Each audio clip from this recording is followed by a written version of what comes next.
Bem, então eu estou recebendo o Dr. Luiz Salvador, médico proctologista do Brasil.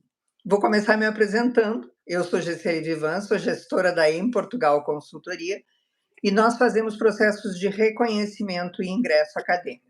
Dr. Luiz foi nosso cliente do processo de reconhecimento, de registro na ordem, de autonomia profissional e é um parceiro que está sempre colaborando conosco. Então, hoje nós vamos falar com o Dr. Luiz Salvador, médico proctologista, formado, para eu não errar, que eu vou pegar a cola, médico pela Faculdade de Medicina da Universidade Federal de Alagoas, também cirurgião geral coloproctologista, pelo Hospital Universitário Alberto Antunes. É isso? De Alagoas também? Também. Muito bem. E também médico aqui em Portugal, pela Universidade de Lisboa. Então, é um prazer conversar com o senhor, Dr. Luiz, e espero que possamos esclarecer um pouquinho das questões que são tão relevantes para o profissional de medicina que quer ter uma carreira internacional. Boa noite a todos, boa noite, Gesseli. Agradeço o convite. Para mim é sempre uma alegria poder compartilhar um pouco das vivências, das experiências que a gente passou. Tem outras pessoas que estão passando por isso e sempre fica legal ter uma referência de quem já vivenciou aquela situação, né? Claro.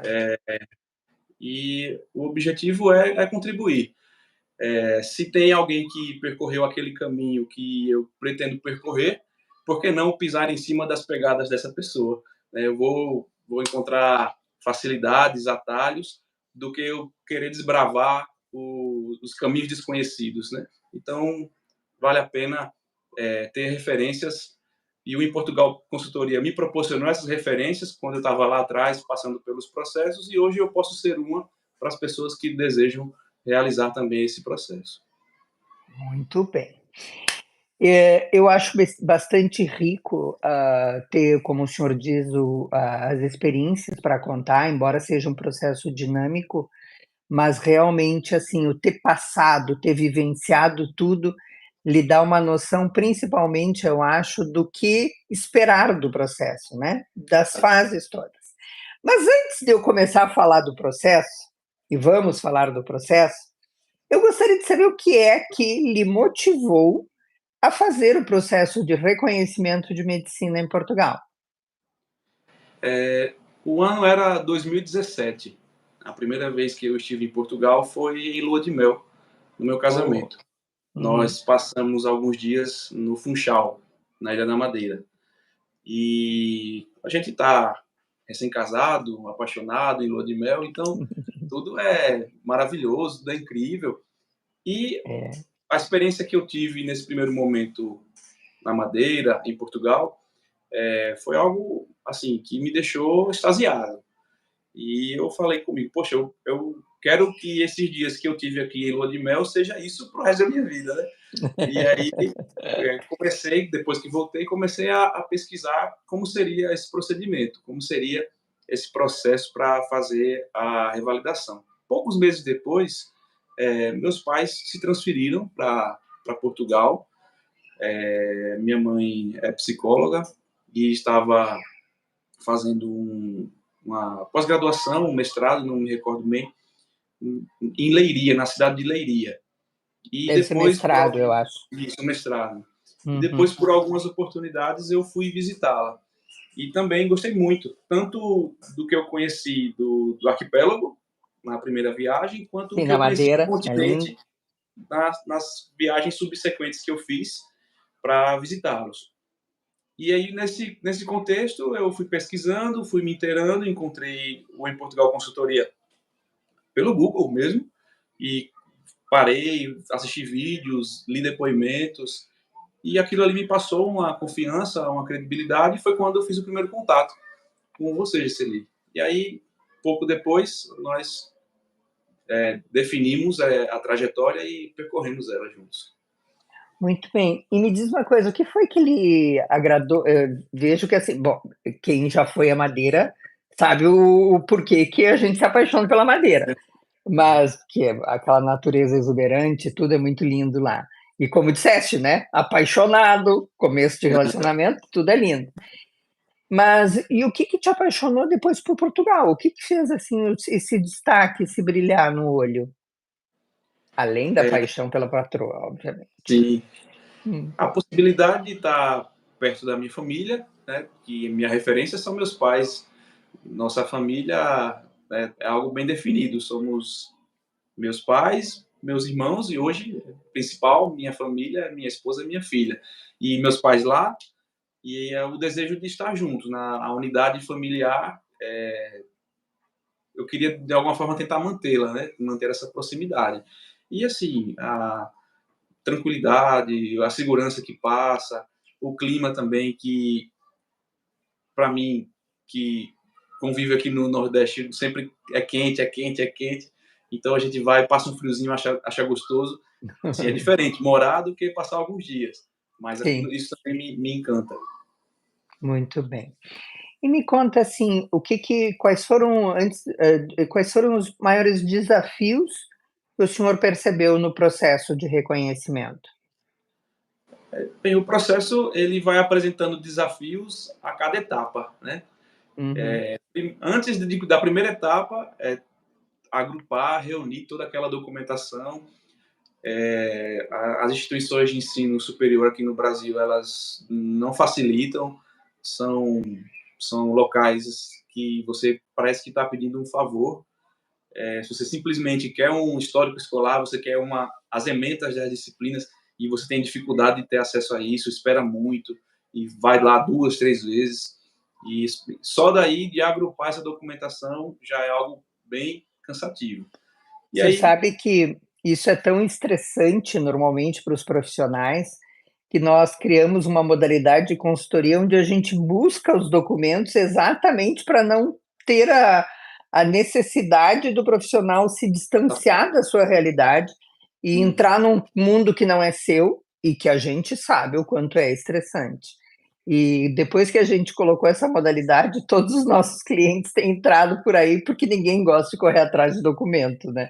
Para a gente já é uma é, realidade, mas se fosse algo que eu pudesse usufruir, eu teria escolhido essa opção também. teria usado essa Mas opção. como É. não foi, paciência, já passou. E aí depois teve a prova escrita, né? A primeira fase da primeira etapa, que nesse ponto a questão é o tempo, né? O tempo ele é muito valioso, são muitas questões, as questões são longas, são em alguns momentos até difíceis e você tem que administrar o tempo que ele é muito curto. Então tem que ter também um pensamento estratégico com relação ao responder as perguntas da prova. Claro. Eu lia primeiro as alternativas para depois ler o enunciado, porque o enunciado trazia, por exemplo, um caso clínico gigantesco que ele muitas vezes era irrelevante para a resposta. E a partir do momento que eu sabia qual era a pergunta, no momento que eu identificava a resposta no texto, eu já marcava e passava para a questão seguinte. Então, essa foi Na época o uma. senhor eu não estou lembrada da revisão da sua prova, porque fiz, mas não me lembro agora, mas conseguiu preencher todas, não? Sim, fiz todas. Esse é um desafio que muitos dos nossos clientes dizem que é muito grande, conseguir fazer a prova toda e passar a prova toda para a grade. Mas antes Isso. da gente continuar falando sobre as próximas fases, eu vou só relembrar a quem está nos vendo e quem tem interesse em fazer o processo de reconhecimento, como é que se desenvolve o reconhecimento de medicina em Portugal. Então, a gente costuma dizer que nós temos 5 etapas, 5 fases do processo de reconhecimento. A primeira é esta fase documental, que o Dr. Luiz acabou de identificar, quando se faz a candidatura na universidade com a documentação correta, na universidade correta. A segunda é uma prova de português, que quem tem uma formação em língua portuguesa não precisa fazer, mas que muitos clientes, como os nossos que fizeram agora em novembro, precisam fazer a prova de português. A terceira fase, aí a gente começa nas fases, como o senhor acabou de colocar, na primeira, talvez o maior desafio, na Uhum. prova de questões múltiplas, né? A prova de conhecimentos gerais de medicina. Depois temos a prova prática e, por fim, a defesa de um trabalho final. Feito tudo isso, estamos aptos, então, a nos registrarmos na Ordem dos Médicos e solicitar a autonomia profissional, que depois eu explico do que se trata. E passando a primeira fase, que, como o senhor diz, é um desafio maior em função do tempo e das questões, o senhor percebeu o mesmo desafio nas fases seguintes? Não, são desafios diferentes. Por exemplo, eu me recordo que na primeira fase, no ano que eu fiz a prova, foram quase 400 inscritos, e eu vi que a lista dos que passaram para a fase seguinte foram um pouco mais de 100. Então, vamos dizer assim, 30%, entre 25% e 30%, conseguiram passar da primeira para a segunda etapa. Então, acredito que você que tem a visão dos outros anos deve ser mais ou menos essa média. No ano, na etapa seguinte, que é Caso clínico. O caso clínico, a gente foi apresentado aos pacientes, fez anamnese, exame físico, pedimos exames secundários, escrevemos tudo em folha, esse envelope foi lacrado e nós fomos para o hotel, para casa, e voltamos no dia seguinte para fazer a abertura do envelope, e ali a gente foi sabatinado por um médico da cirurgia e um médico da clínica médica. E nessa fase, sim, você tem a questão do nervosismo, né, da ansiedade, mas tudo dentro da normalidade. Então, foi das etapas a que eu considerei mais tranquila e foi superada também. Eles são bem flexíveis com relação ao tempo nessa etapa, não tivemos dificuldade com relação ao tempo. A questão mesmo é o controle emocional, o controle do nervosismo. Atenção. Eu ia lhe fazer uma parte sobre... desculpa. Não, tudo bem. E foi superada, essa fase também passou. Só voltando a falar sobre a primeira fase, eu acredito que o senhor deve ter tido ainda uma das provas mais difíceis que se teve dentro do processo de reconhecimento. Depois do ano, no último ano, e até pela falta de profissionais que existem aqui, quem está fazendo a prova começou a ser um pouco mais flexível, digamos assim. Certo. Então, na sua época, a maior parte das questões eram de meia página para a página inteira. Isso, exatamente. E, como disseste, muitas questões que eram prolixas, digamos assim, e fazendo com que se perdesse muito tempo para efetivamente perceber o que é que a questão pedia. Hoje, agora na última prova, a gente já teve um indicador muito maior de aprovações. Por quê? Porque as questões se tornaram muito mais curtas. Raríssimas eram as questões de mais de meia página. Ou seja, eles reviram o modelo para que pudessem, então, ter um nível de aprovação maior. E, de fato, se mostrou, porque teve mais do que 60% de aprovados nessa última prova objetiva, né, que é a primeira prova. Mas uma questão que o senhor colocou é verdade. O grande divisor de águas deste processo é a primeira prova. Se o profissional consegue passar pela primeira prova, ele dificilmente terá dificuldade nas fases seguintes. Não é que não aconteça, porque já tive clientes que reprovaram nas 3 fases, em épocas diferentes, mas que fizeram uma reprovação nas outras fases também, por motivos diferentes e tal. Mas, passando pela primeira, a probabilidade de ser reprovado é muito pequena. Perfeito. E a última fase, que é quando a gente está falando da defesa de tese, né? O senhor achou o trabalho que se apresenta aqui parecido com o que se apresenta no Brasil? Que desafios percebeu nessa fase? Eu passei por uma situação bem peculiar e particular na terceira etapa. Eu acredito que fui um dos poucos que conseguiu só reprovar nessa última etapa. Eu vou até pedir desculpa que o meu ring light acabou de queimar aqui. Não tem problema, não ficou muito diferente. Tudo bem, sem problema. E aí, o que aconteceu? Eu iria usar um trabalho que eu estava acabando de produzir com um professor meu da cirurgia plástica. É um trabalho com condições de ser publicado em revista de expressividade, e eu queria usar esse trabalho para apresentação da tese.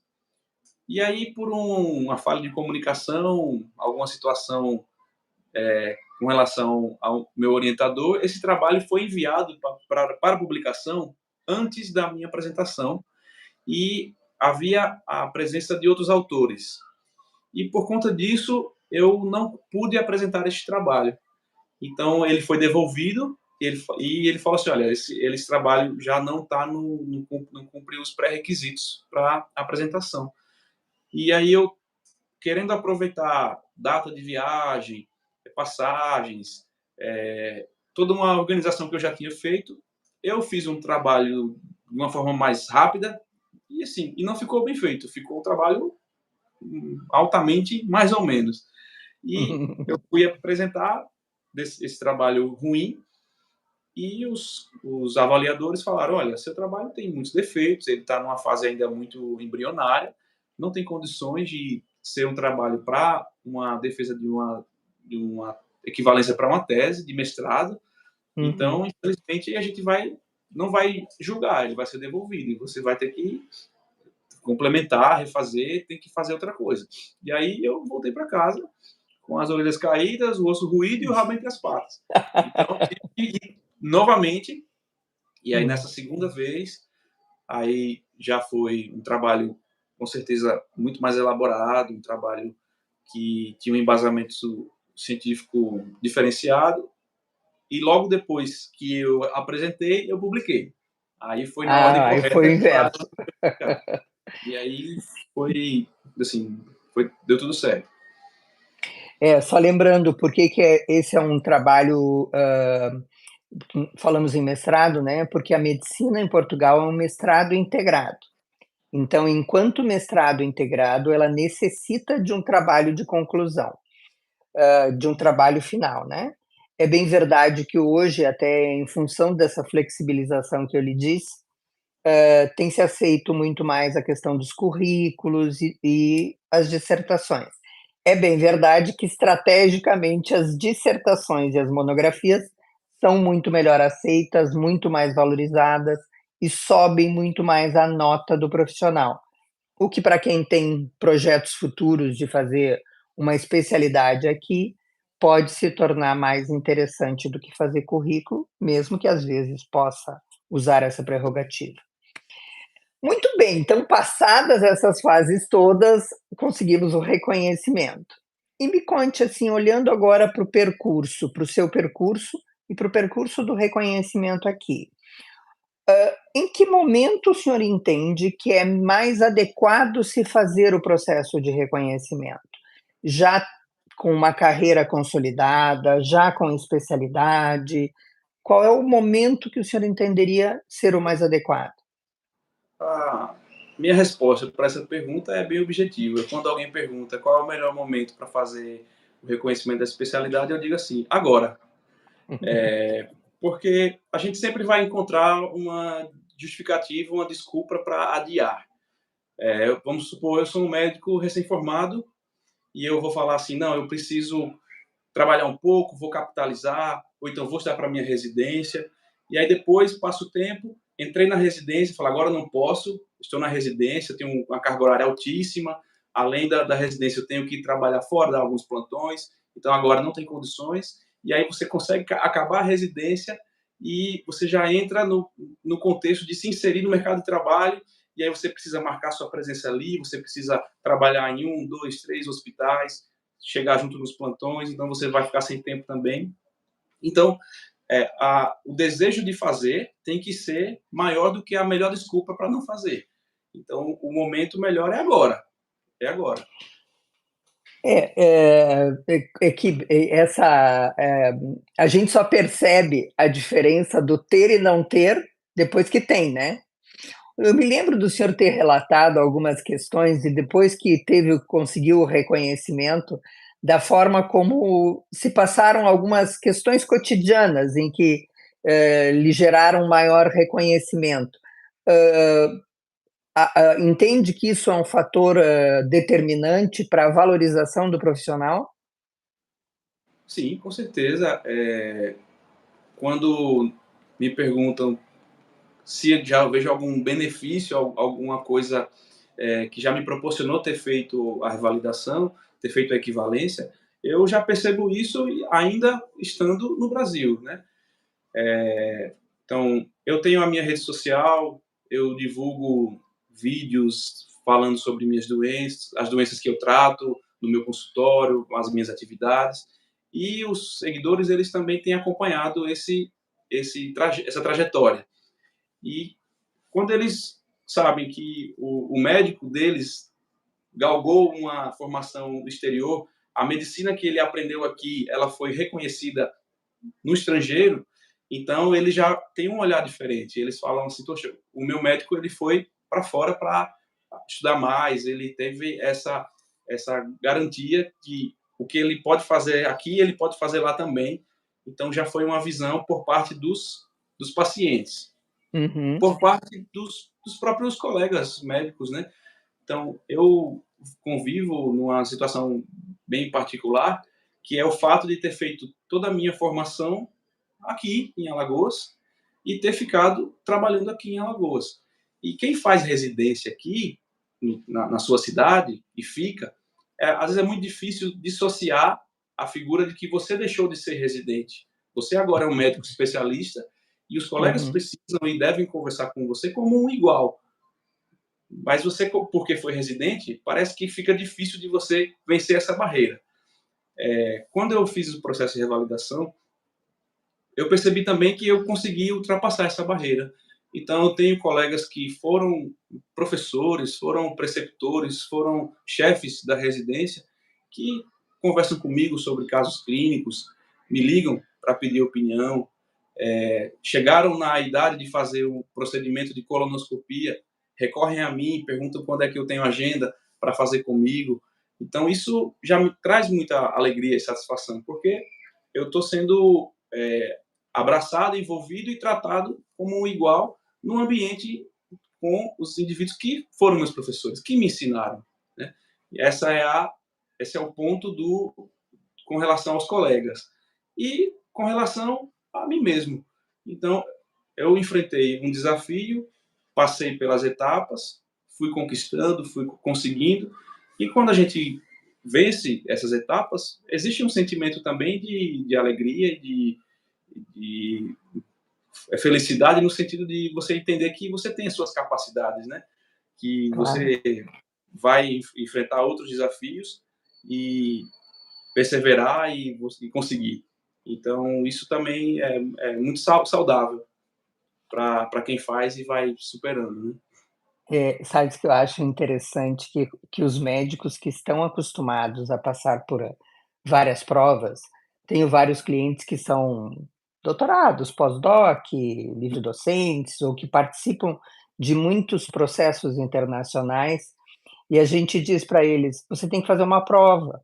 Alguns diz assim, esse perfil, né, que eu estou lhe dizendo, esse perfil diz o que o senhor disse: "É um desafio, mas vamos a isso". E o médico que nunca se desafiou, ele se assusta.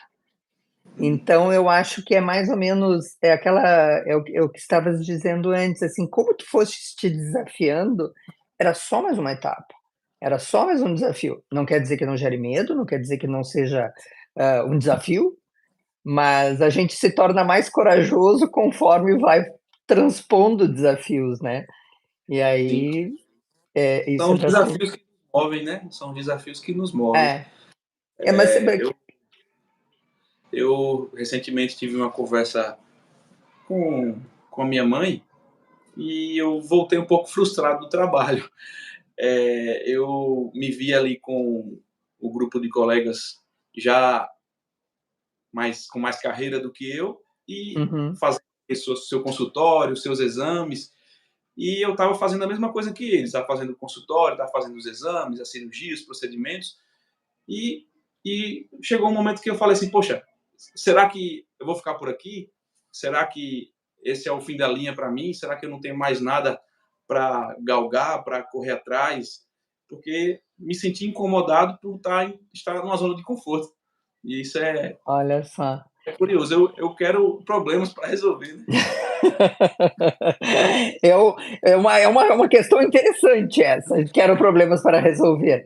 Mas sabes que eu acho que tem uma coisa assim eu acho que o vigor da juventude, embora eu acho que isso nos acompanha ao longo da vida quando a gente não se acomoda no lugar onde está.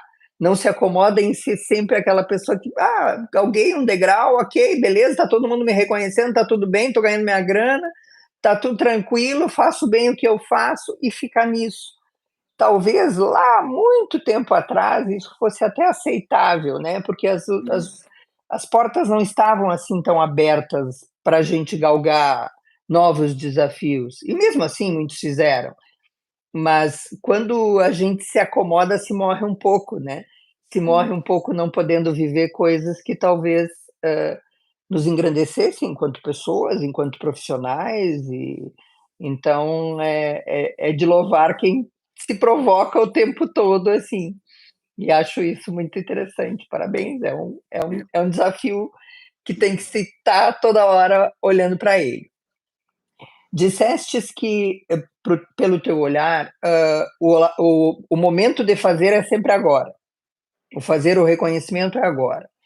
Agora porque não dá para fazer antes, né? Antes não dá para voltar. Porque não dá para fazer antes, E o que tu entendes assim como a questão da especialidade, por exemplo?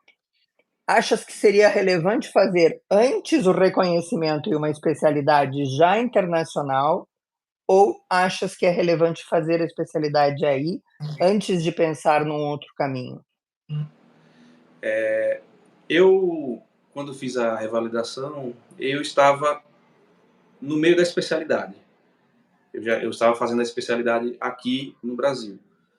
Então eu tive que terminar, não tinha essa opção. Uhum, E agora eu estou enfrentando o novo desafio, que é reconhecer a especialidade. É uhum, claro que se eu estivesse na graduação, quando surgiu a ideia da revalidação, eu teria feito a especialidade já em Portugal. Eu pensaria de outra forma. Mas no claro. contexto que eu estou vivendo, eu terminei a minha especialidade e agora estou tentando conquistar a equivalência dela em Portugal. Muito bem. Tem uma pergunta aqui do Luciano Baffi. Ele está questionando sobre a questão de se for reprovado, como é o caso que ele aconteceu, numa das etapas, se volta a ter que fazer novamente a primeira fase. Então, vou responder essa questão e o doutor pode complementar. Quando a gente faz o processo de reconhecimento, a oportunidade é para 2 concursos. Então, se eventualmente tiver uma reprovação numa das fases, seja qual for, terá uma nova oportunidade ainda dentro do mesmo concurso. E foi o que aconteceu com o doutor Luiz, né? Isso. A chatice é ter que esperar para vir lá no ano que vem fazer isso, né? Exato. Então, todo mundo do ano subsequente vai fazer a primeira etapa, vai fazer a segunda, e eu vou encontrar com eles na terceira, Lá lá no na final, final. lá no Então, finalzinho, é isso mesmo. Mas mas não precisa não, né? Não precisei voltar a refazer a prova escrita. A pontuação que eu tinha na prova escrita e no caso clínico, elas ficaram, se e só na mantiveram. terceira etapa que eu retornei e fiz. Mas havendo, vamos imaginar um caso hipotético, não vamos tratar do seu caso agora, mas hipoteticamente, se tiver feito a primeira prova e tiver reprovado, pode fazer de novo a primeira prova, mas não terá a opção de substituição das provas seguintes. Então, são 2 oportunidades, 2 concursos, não 2 oportunidades por prova. Então, 2 oportunidades, 2 concursos, né? Então, só complementando. Tá bem, doutor Luciano? Eu sou a empresa de consultoria aqui. Então, obviamente que lhe acompanhei e tal. Mas hoje, olhando para esse processo, e não se furte em dizer que não vale a pena se não valer a pena. Claro. recomendaria que um profissional que está buscando fazer o seu processo de reconhecimento, o senhor percebe alguma diferença entre o ter o acompanhamento de uma consultoria ou não? Claro que o senhor não teve a oportunidade do não, teve o Uhum. acompanhamento de consultoria, mas deve ter tido vários colegas que fizeram sozinhos. O que o Sim. senhor percebe de diferença entre uma situação e outra? A gente consegue ter um encontro maior com os colegas que estão fazendo também o processo na etapa do caso clínico, que é curioso, porque são formados alguns grupos e os grupos vão avaliar os pacientes em determinado departamento do hospital. E aí eu conheci outros 3 colegas, um colega do Rio Grande do Sul, 2 colegas do Rio de Janeiro. E eles fizeram o processo de equivalência por conta própria. Então, Uhum. foram quebrando a cabeça e foram batalhando de outras formas. Ou seja, é possível fazer. Agora, o relato que eles me passaram, assim, é de um nível de estresse altíssimo e ao invés de você estar focado ali no estudo, na sua prova, você tem que estar envolvido com outras questões que muitas vezes era desnecessário você quebrar a cabeça com isso se você estivesse com a consultoria. Então, é um investimento que é em facilidade, é um investimento que é em paz, em tranquilidade, e eu pude focar no que realmente me cabia, que é fazer a prova, que é estudar, que é me preparar. Então, valeu a pena demais, com certeza, não teria feito sem, não teria feito sem. Muito bem, então fico feliz de ter podido participar desse processo todo e ter lhe tornado esse processo mais simples e fácil e nos colocamos à disposição. Eu falei aqui um pouquinho antes da questão de autonomia profissional. A autonomia profissional é uma figura que não existe no Brasil, né. Normalmente o médico sai, registra na ordem e pode começar a atuar. Aqui em Portugal, então só explicando, existe uma necessidade de se fazer após os 6 anos, um ano comum. Esse ano comum é um ano de supervisão, um ano de acompanhamento de profissionais que já estão formados há mais tempo, preceptores, né. Então, quando um profissional já fez essa formação, ele não precisa passar pelo ano comum. Ele pode fazer a solicitação desta autonomia, para ser autônomo como médico, a partir da sua experiência profissional. E é o que aconteceu com o doutor Luiz, o que acontece muitas vezes.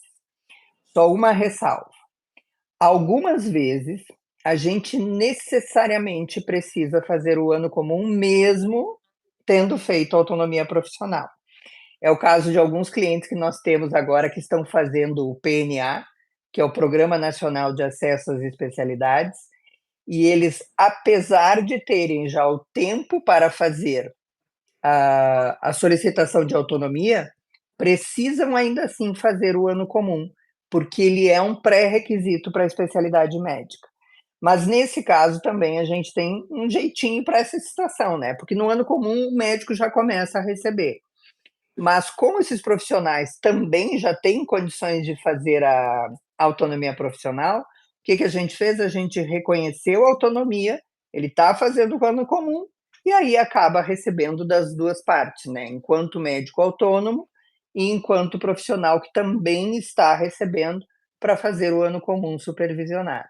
Então, nesse caso, particularmente, mesmo com autonomia, vai precisar fazer o ano comum em função da especialidade médica, tá bem? Entendo. Então, acho que essa é uma informação importante. Uhum.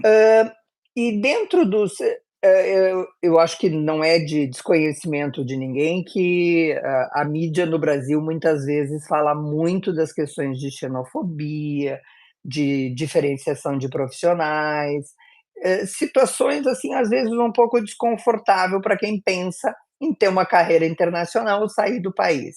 Em algum momento o senhor teve alguma é um brasileiro com um sotaque muito forte brasileiro, como eu também sou. Mas Sim. em algum momento o senhor percebeu isso ou teve alguma experiência nesse sentido? Que lhe tornar que fosse desagradável? Não, confesso que não vivenciei nenhuma experiência negativa nesse sentido. É claro que as minhas idas pontuais, ora como turista, ora como médico em realização de provas, não tem como comparar com alguém que vive em Uhum. Portugal. Mas nos momentos que eu conversei, que precisei de ajuda, que ajudei também, sempre fui tratado de forma cordial. Eu fiz um estágio na Ilha da Madeira um ano depois da minha primeira ida. Passei ali um mês, acompanhei os médicos no hospital Dr. Nélio Mendonça, no Funchal. Então, fui bem tratado por todos, foi muito tranquilo. E, inclusive, o momento mais tenso, que foi a negativa na primeira prova da apresentação da tese que eu Uhum. passei, eles foram bem incisivos na avaliação do trabalho, dizendo que realmente não cumpria os requisitos, mas em momento algum eu percebi uma fala no sentido de esconder ou trazer ali um sentimento relacionado à xenofobia, de forma alguma. Então, confesso que, para mim, foram momentos bem tranquilos, inclusive nessa parte mais chata e mais tensa, que foi essa negativa, né? Nessa reprovação da terceira etapa. Então, entendo que isso aconteça, com certeza, os relatos são diversos, mas eu tive a felicidade de não acontecer comigo. Muito bem. Seus pais também transitam por aqui? Teria tido esse conhecimento, imagino eu, se já viveram um tempo por aqui, né, e também não tiveram nenhuma situação a se destacar, assim? É. Eu acho que são questões muito pontuais, né, mesmo a gente que está no Brasil, que a gente que é brasileiro, e eventualmente tem situações desagradáveis com pessoas desagradáveis. Sim, Aí tem a ver com as pessoas desagradáveis e não com o país, né. sim. E me conte uma coisa, agora, médico reconhecido no Brasil, médico no Brasil, reconhecido em Portugal, autonomia em Portugal, já em vias de fazer o reconhecimento da sua especialidade. Quais são os projetos futuros? Eu, se eu pudesse ir amanhã, eu ia. Ah, é? Mas Hum, a gente está num contexto aqui em casa. A minha esposa ela está terminando a residência médica dela, quer fazer a revalidação também, vai ser a mais nova cliente do Em Portugal Consultoria. obrigado. E então, logo ela esteja bem encaminhada nesse processo, a gente se muda.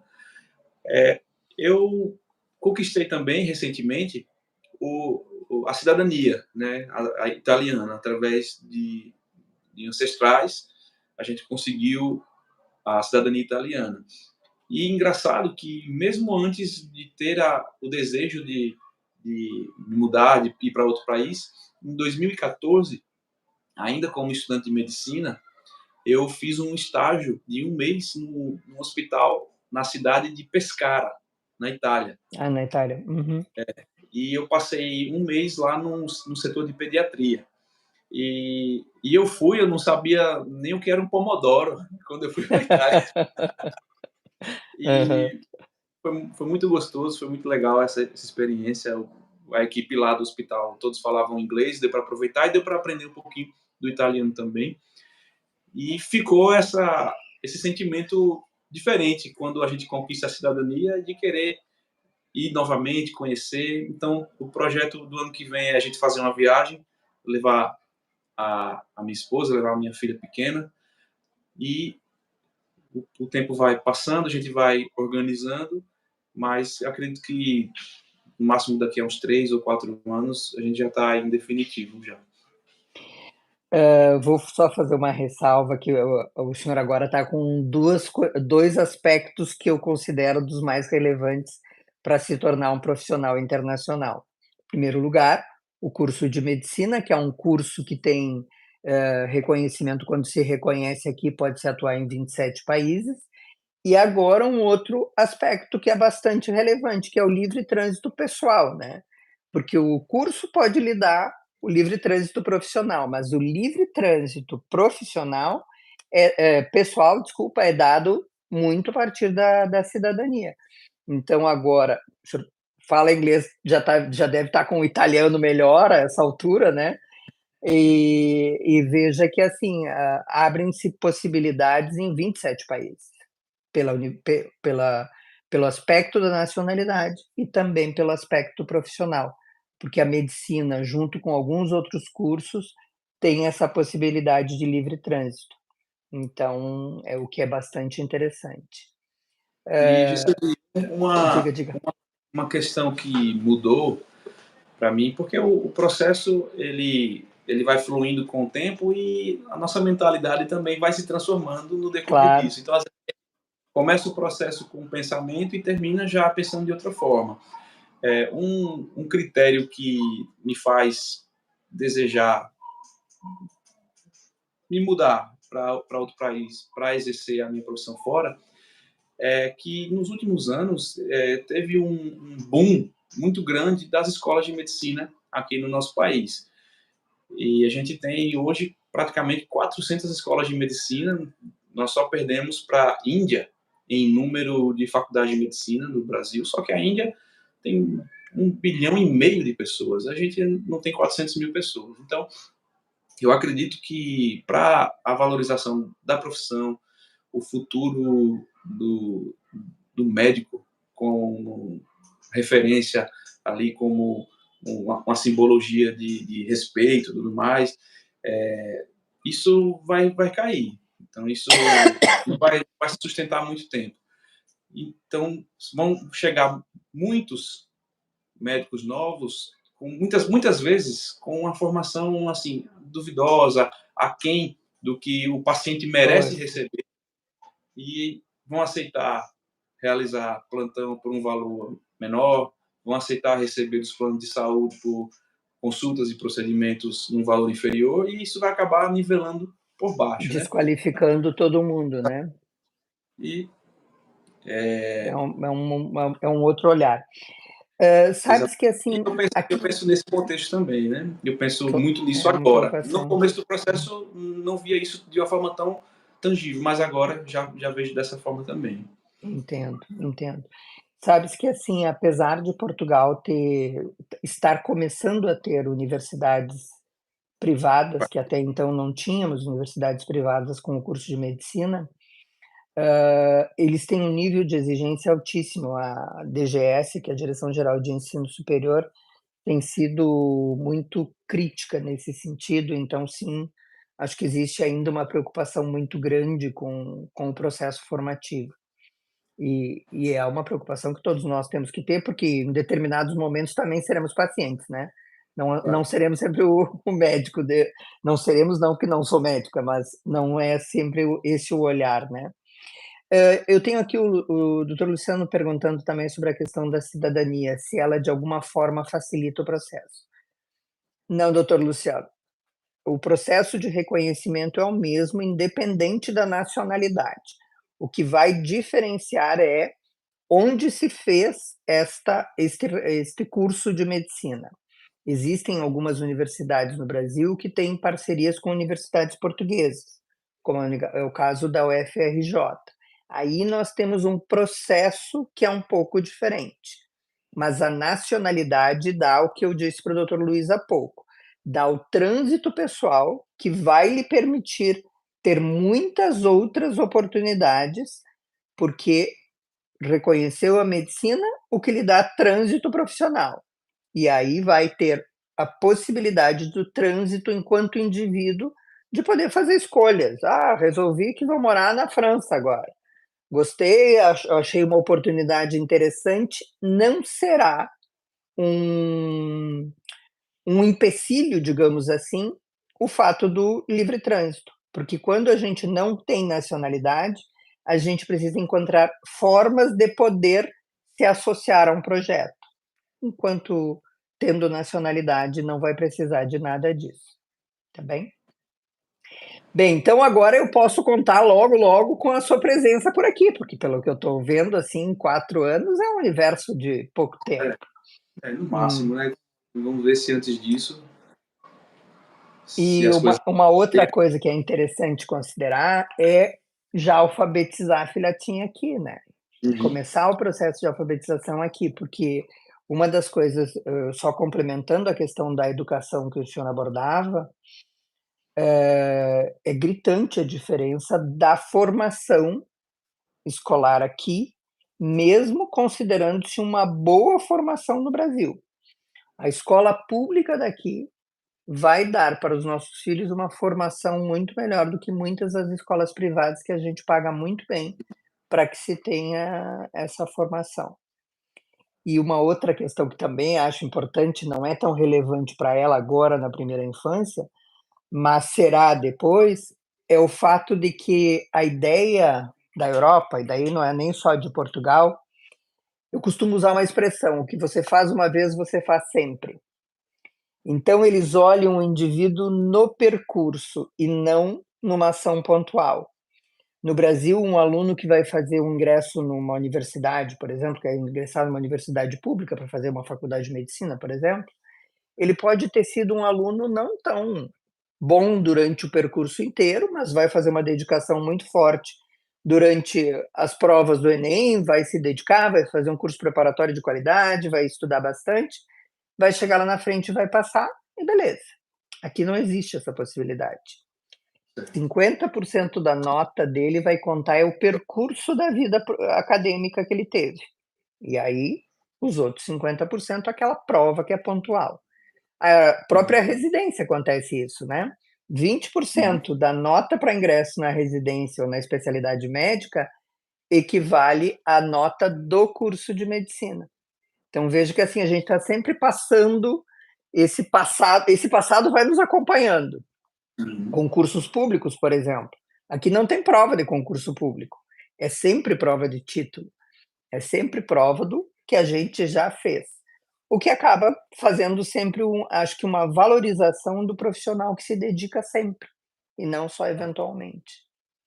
Claro. Ele tocou num ponto que, quando eu converso com alguns colegas que me questionam sobre fazer o processo de equivalência e querer ir embora, mas assim, e quanto é que ganha lá?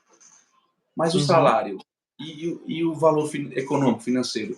Eu falei, olha, pode ser que no final das contas, o que entra na conta bancária não chegue igual ao que você está acostumado aqui. Mas eu te digo que você vai gastar muito menos. Então a gente O vai que sai poder também não colocar, é igual. você vai poder colocar seus filhos numa escola pública e ter tranquilidade que ele está tendo um acesso a um ensino de qualidade. Você vai poder, você não vai ter necessidade de ter um segundo carro, um outro carro por questão de segurança, porque você teme que sua família use o transporte público. Você pode confiar na assistência da saúde, a saúde pública. Você não vai ter que pagar plano de saúde para todo mundo. Então, são custos que você vai deixando de ter e acaba que não importa tanto quanto é que entra na sua conta bancária no final do mês, mas os débitos, os custos que você deixa de ter, né? Eu acho que tem isso, mas eu acho que tem uma coisa que eu já me desacostumei, sabe? Quando eu vou para o Brasil, eu já não me dou conta da questão da segurança. E eu até vou com relativa frequência, agora principalmente nos últimos anos tenho ido, mas é um valor que a gente esquece o tamanho dele, porque começa a ser banal.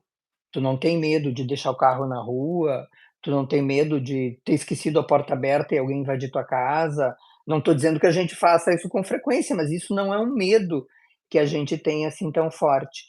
Então, acho que e a segurança é muito cara, porque a segurança é muito cara não é porque não só seja o sistema de alarme, né, é o sistema de alarme, é a estrutura do filho, é a casa que tem que ser uma casa maior e mais blindada, é um carro que tem que ser um carro blindado, é o medo que o outro não chegue, é aquele monte de coisas que, assim, no dia a dia, a gente chega a esquecer, Sim, o que é isso, porque quando vivencia.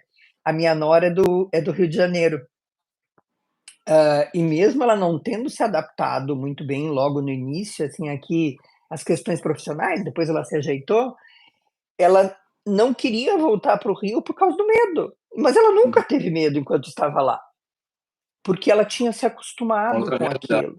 E hoje, também é uma coisa que a assusta, então a gente começa a olhar do lado de fora, tendo saído dessa circunstância com um olhar completamente diferente, porque a gente nunca vivenciou a possibilidade da liberdade de não ter medo, porque a gente sempre tem aí, né. Exato. Então Hoje, isso Celi, eu me lembrei de uma situação que a gente vivenciou quando eu terminei a terceira, a terceira fase, que fui aprovado. Nós nos uhum. encontramos para jantar num restaurante ali perto do Terreiro do Paço. Ah, eu acho que era no Maria Catita, não foi? É, esse mesmo. E aí a Uhum, gente se encontrou e você esqueceu o seu telefone celular no suporte do carro. E aí uhum. você ficou o jantar todo lá no restaurante, e quando já estava no final você se deu conta, poxa, esqueci o meu celular no carro, numa localização totalmente visível, quem passava na rua via, mas quando retornou estava lá no mesmo lugar. É, Então, se fosse aqui, já não estava não, o dono tinha levado. é verdade. E outra coisa que eu acho que é assim, ó, eu sou mulher, vivo transitando para cima e para baixo, canso de chegar em casa tarde, tarde mesmo, sei lá, 1 hora, 2 horas, e nunca foi um medo isso. Às vezes deixo o carro longe, porque no meu prédio não tem garagem, e pensa assim, tu tá saindo de noite, deixou o carro 2 quadras da tua casa, porque como tem muita gente que deixa o carro na rua, isso acaba acontecendo, e não é um medo tu te deslocar. Então só isso já é uma coisa assim, claro que assim, tudo isso que a gente está dizendo são as nossas percepções, obviamente, né. E às vezes as pessoas olham do lado de fora e dizem: "Mas eu nem sinto medo de morar aqui onde eu moro, eu nem sinto receio. Ah, Uhum. na minha região isso não acontece". Eu também não tinha, hoje eu tenho. Hoje eu tenho, essa percepção quando eu vou para o Brasil, e olha que eu moro no Rio Grande do Sul, né, minha família mora no Rio Grande do Sul, então a gente tem um nível de perspectiva e de percepção também diferente, porque o Sul ainda é mais seguro que a maior parte dos estados do Brasil, né. Não que já tá muito complexo lá também. Muito bem, terminando o nosso tempo aqui, porque eu me lembro que o senhor disse que tinha uma janta com a família, quer deixar alguma questão que ache relevante que a gente não tenha destacado e que possa ser legal para quem vai pensar no processo de reconhecimento? Sim, eu vou colocar uma fala que eu sempre deixo para algum colega que questiona o motivo de fazer essa equivalência, fazer a revalidação. E aí eu dou o exemplo, a minha trajetória dentro da medicina, ainda no início, muito embrionária. Eu fiz 8 anos de formado esse ano, em novembro agora, e a ideia é assim, eu quando recém-formado, eu podia trabalhar num pronto atendimento, eu podia pegar um plantão na emergência de um hospital ou de uma UPA, ou então trabalhar na unidade básica de saúde, fazer o famoso postinho. E aí eu decidi fazer uma especialidade para cirurgia geral, e eu terminei a especialidade de cirurgia geral, e aí já pude trabalhar como cirurgião geral na emergência do trauma, ter o consultório de cirurgia geral, fazer cirurgias eletivas da cirurgia geral. E aí eu resolvi fazer outra especialidade, a cirurgia coloretal, como é chamada aí em Portugal, coloproctologia aqui. Uhum. E hoje eu posso fazer consultório da cirurgia da coloproctologia, cirurgias eletivas da coloproctologia, exames de colonoscopia, que são também atributo da minha especialidade. E eu posso hoje fazer um plantão de clínico na emergência? Posso, mas não faz sentido. Eu posso hoje ir para um postinho de saúde e atender? Eu posso, mas não faz sentido, porque eu já busquei uma outra formação.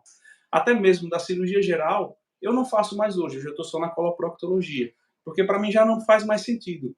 Eu consegui me enquadrar dentro da coloproctologia e não tenho mais necessidade de fazer nada como um clínico, nada como cirurgião geral. E pode chegar um momento que atuar no Brasil, para mim, não vai fazer mais sentido. Eu já vou ter migrado a outra formação, a titulação, que é como eu olhar agora para as fases que eu já passei. Não faz sentido mais atuar como um clínico, já não faz sentido atuar como um cirurgião geral. Então pode chegar um momento que não faça mais sentido para mim atuar no Brasil, já que eu tenho a possibilidade de estar em outro ambiente. E essa fala que eu faço é mais com o sentido de uma provocação. Possa ser que essa necessidade se torne urgente, mas hoje eu posso dizer que eu estou pronto, eu estou preparado. Uma catástrofe atômica no ambiente da medicina, eu posso ir embora. Uma sensação de instabilidade política, qualquer que seja o meu viés político, eu posso também me desligar e deixar e partir para outro ambiente. Enfim, ter a possibilidade, ter uma outra saída. Eu acho que oportunidade, né? Oportunidade.